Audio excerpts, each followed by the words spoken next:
Allô tout le monde, j'espère que vous allez bien. Moi, c'est Camille, je suis la propriétaire du Salon Euphorique depuis maintenant 3 ans. C'est important pour moi de vous partager notre histoire pour que vous sachiez d'où on vient, d'où est-ce que ce beau salon-là est parti, puis d'où notre belle histoire d'amour avec vos cheveux a commencé. Donc, tout ça a commencé il y a 15 ans avec Karine Sabourin, une passionnée de notre industrie qui avait terminé son cours à Gatineau, qui s'est envenue à Sherbrooke pour travailler dans une nouvelle ville. Elle a travaillé dans quelques salons, puis elle s'est rendue compte que sa mission, en fait, n'était pas respectée. Que pour elle, sa vision de coiffer, ça se voulait dans le bonheur, ça se voulait dans la joie. D'où le nom de notre beau salon Euphorique avec un K.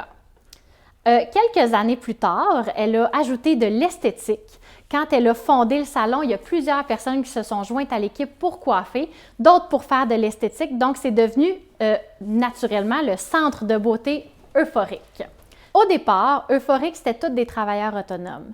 Karine a découvert un modèle d'affaires qui s'appelle Summit Salon, qui est réputé à travers toute l'Amérique du Nord, surtout dans les provinces maritimes.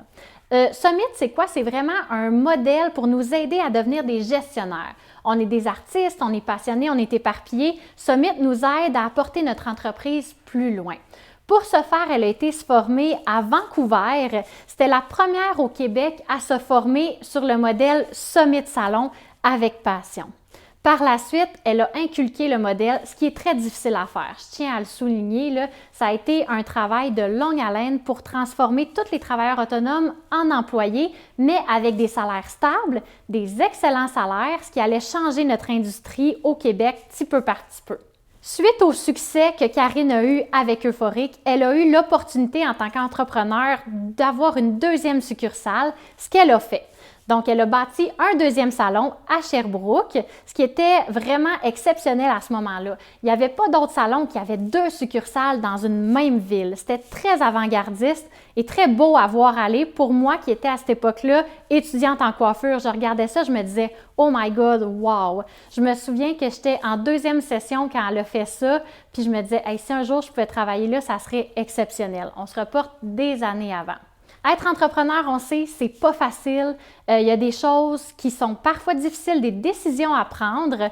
1 an et demi plus tard, la deuxième succursale a fermé ses portes. Ça a été quand même une épreuve, il faut le dire, il faut être vrai dans notre vidéo d'histoire. Ça fait partie de nous aujourd'hui.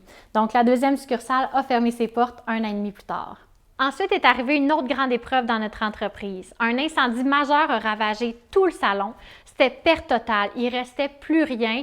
Quelques bouteilles de shampoing, mais c'est tout. Comment ça a fonctionné? C'est que l'équipe a été relocalisée dans d'autres salons. Donc, l'équipe de coiffure a été localisée chez Cardi Coiffure où je travaillais à ce moment-là. Puis, l'équipe d'esthétique a été relocalisée chez Confidence.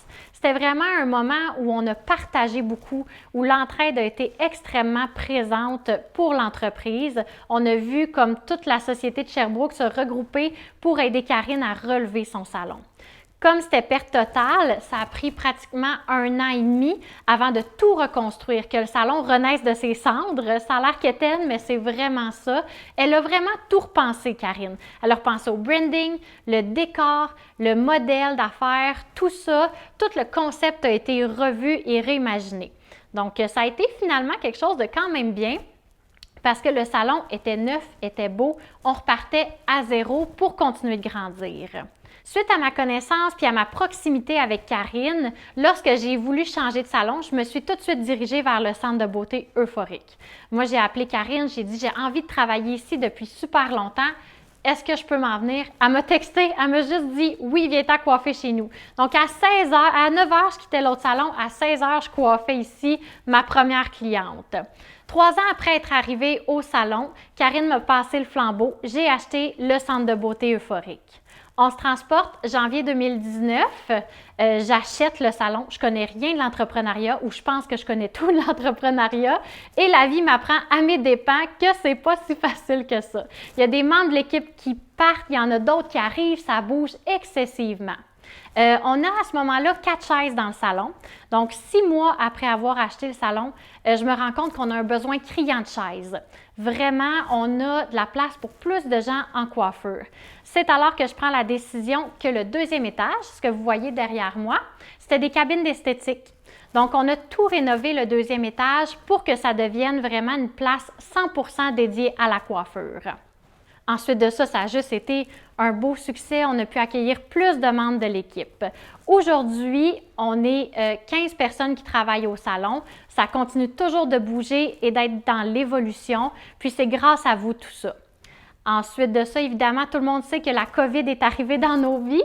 Donc, dans notre vie d'entreprise aussi, encore là, on a vu une belle solidarité. Nos clientes étaient au rendez-vous, autant pour la boutique en ligne, pour nous soutenir, nous envoyer des beaux messages d'amour. On a été choyés dans cette crise-là de ne pas vous perdre, puis d'accueillir encore plus de membres par la suite.